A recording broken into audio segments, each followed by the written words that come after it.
क्या आपने कभी महसूस किया है कि सब कुछ ठीक होते हुए भी मन बेचैन रहता है? न कोई बड़ी परेशानी है, न कोई जीवन में संकट, फिर भी भीतर कुछ अस्थिर सा लगता है। शांति बाहर है, पर भीतर एक हलचल सी है, जैसे मन कभी भी एक जगह टिक ही नहीं पाता। कभी बीते हुए की चिंता, कभी आने वाले कल की बेचैनी। सोचते हैं, अगर सब कुछ ठीक है तो मन को आखिर चैन क्यों नहीं? इसी सवाल से आज की यात्रा शुरू होती है। कहीं ऐसा तो नहीं कि समस्या बाहर नहीं, हमारे ही मन के भीतर है? यही वो सवाल है जो भगवद गीता उठाती है, और उसी में छिपा है इसका उत्तर भी। भगवद गीता के 6 अध्याय का 35वां श्लोक, एक ऐसा श्लोक जो सीधा हमारे मन की प्रकृति को दर्शाता है। श्री भगवान उवाच, असंशयम महाबाहो मनो दुर्निग्रहंचलम अभ्यासेन तु कौन्तेय वैराग्येण च गृह्यते। हे महाबाहो अर्जुन, निस्संदेह मन चंचल और अत्यंत कठिनता से वश में आने वाला है, लेकिन अभ्यास और वैराग्य के द्वारा इसे नियंत्रित किया जा सकता है। यहां भगवान श्री कृष्ण एक बहुत गहरी बात कह रहे हैं। वो ये नहीं कहते कि अर्जुन तुम कमजोर हो इसलिए मन को नहीं रोक पा रहे, बल्कि वो कहते हैं, हां, मन को वश में करना कठिन है। मतलब वो हमारी कमजोरी को नकारते नहीं हैं, बल्कि उसे स्वीकार करते हैं और फिर रास्ता भी दिखाते हैं। 2 शब्दों में, अभ्यास और वैराग्य। यही हैं वो 2 हथियार। अब सवाल उठता है, जब बाहर सब कुछ शांत है तो मन अशांत क्यों है?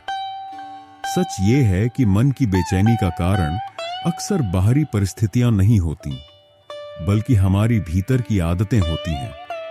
मन की प्रवृत्ति है चाहना, सोचना, डरना, योजना बनाना, पछताना। उसे कभी वर्तमान से संतोष नहीं होता, या तो वो अतीत में भटकता है, काश ऐसा न हुआ होता, या फिर भविष्य की चिंता में खोया रहता है, अगर ऐसा हुआ तो क्या होगा। उदाहरण के लिए, मान लीजिए किसी को अच्छी नौकरी मिल गई, घर है, परिवार है, कोई बड़ी परेशानी भी नहीं, फिर भी उसका मन बेचैन है। क्यों? क्योंकि मन को शांति के साथ रहना नहीं आता। वो लगातार किसी न किसी चीज को पकड़ने की कोशिश करता है, कभी उम्मीद, कभी डर, कभी अहंकार। मन बाहर की दुनिया में नहीं उलझा होता, वो अपने ही विचारों के जाल में फंसा रहता है। यही वो स्थिति है जिसे श्री कृष्ण पहचानते हैं और कहते हैं, मन को साधने के लिए भीतर की यात्रा जरूरी है। भगवान श्री कृष्ण जो मार्ग बताते हैं वो किसी एक पल का उपाय नहीं है, बल्कि एक जीवन जीने की शैली है। मन को वश में करने के लिए 2 स्तंभ हैं, अभ्यास और वैराग्य। ये शब्द दिखने में साधारण लग सकते हैं, लेकिन इनके भीतर छुपा है गहरा विज्ञान। अभ्यास यानी लगातार कोशिश, हर बार जब मन भटके उसे धीरे से वापस लाना।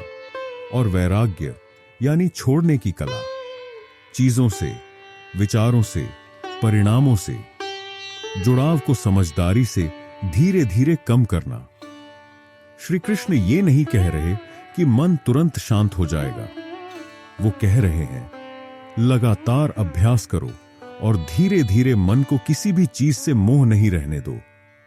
जैसे कोई नदी बह रही हो तो हम उसका प्रवाह रोक नहीं सकते, लेकिन हम नाव को उसकी दिशा में संतुलन के साथ चला सकते हैं। मन भी वैसा ही है, रुकता नहीं, पर साधा जा सकता है। और इसके लिए जरूरी है सहनशील अभ्यास और भीतर से जुड़ा हुआ वैराग्य। अब समझते हैं पहला स्तंभ, अभ्यास। अभ्यास का अर्थ सिर्फ योगासन या ध्यान में बैठना नहीं है। यह तो हर उस क्षण की बात है जब हमारा मन भटकता है और हम उसे धीरे से वापस लाते हैं। मान लीजिए आप कोई काम कर रहे हैं, लेकिन बीच में अचानक कोई पुरानी बात याद आ जाती है या कोई डर दिमाग में घुस जाता है। वहीं से शुरू होता है अभ्यास। उस समय खुद को जेंटली टोकिए, मैं इस सोच में नहीं बहूंगा, अभी सिर्फ इस क्षण में रहूंगा। हर बार जब आप ऐसा करते हैं तो आपका मन एक बार और आपकी बात सुनना सीखता है।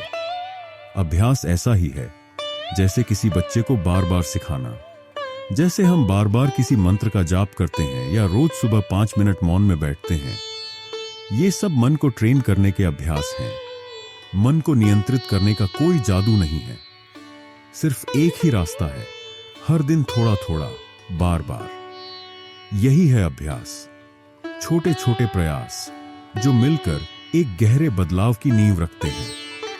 अब बात करते हैं दूसरे स्तंभ की, वैराग्य। वैराग्य का अर्थ अक्सर लोग गलत समझते हैं।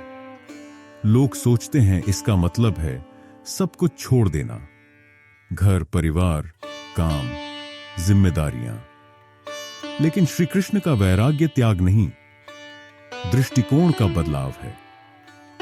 वैराग्य का मतलब है किसी चीज के साथ इतना जुड़ाव न हो कि वो आपकी शांति छीन ले। उदाहरण के लिए कमल का फूल देखिए, वो पानी में रहता है लेकिन भीगता नहीं।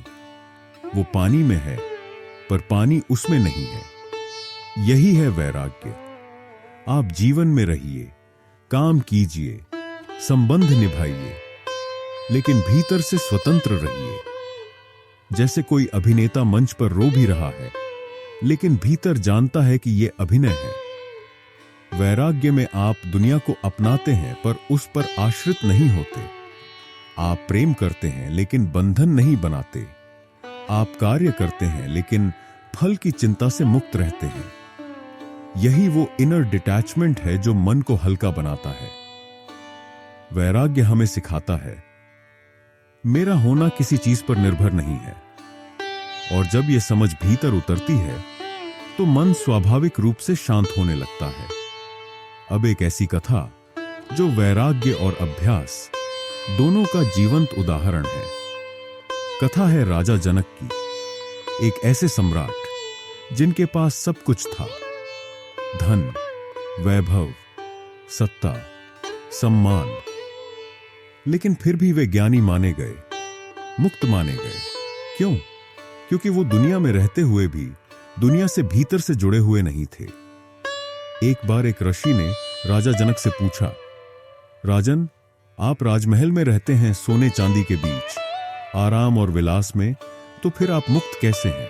जनक ने मुस्कुराकर जवाब दिया, मैं सब कुछ करता हूं लेकिन भीतर से मैं कुछ नहीं करता। सारा अभिनय चल रहा है पर मैं दर्शक हूं। उन्होंने न तो सत्ता को छोड़ा, न परिवार को, न कर्तव्यों को, फिर भी असंग रहे, शांत रहे। यहां से हमें यह सीख मिलती है, मुक्ति बाहर की चीजों को छोड़ने में नहीं है बल्कि उनसे भीतर से ऊपर उठने में है। राजा जनक ने अभ्यास के द्वारा मन को केंद्रित किया और वैराग्य के द्वारा उसमें बंधन नहीं बनने दिया। यही है गीता का जीवंत रूप, जीवन में रहते हुए भी भीतर से पूर्ण रूप से स्वतंत्र होना। अब आते हैं उस हिस्से पर जहां हम गीता की शिक्षा को अपने जीवन में उतार सकते हैं, क्योंकि ज्ञान तभी सार्थक है जब वो हमारे रोजमर्रा के अनुभवों में उतर जाए। तो चलिए जानते हैं कुछ सरल अभ्यास जो मन की चंचलता को धीरे धीरे शांत कर सकते हैं। पहला, हर दिन का प्रारंभ मौन या मंत्र से करें। सुबह उठकर दिन की शुरुआत मोबाइल से नहीं बल्कि 5 मिनट मौन बैठकर या किसी मंत्र का जाप करके करें, जैसे एयूएम नमः शिवाय या ईएम शांति शांति शांति। यह छोटा सा अभ्यास मन को स्थिरता की आदत सिखाता है। दूसरा, जब भी मन विचलित हो स्वयं से कहें, यह क्षणिक है, मैं यह भावना नहीं हूं। जब कोई चिंता, क्रोध या डर भीतर उठे तो तुरंत उससे खुद को जोड़ने की बजाय एक कदम पीछे हटकर उसे देखने का अभ्यास करें। यह वाक्य, यह अस्थाई है और मैं इससे बड़ा हूं, मन को तुरंत एक नया दृष्टिकोण देता है। इन छोटे अभ्यासों में बड़ी शक्ति छिपी है।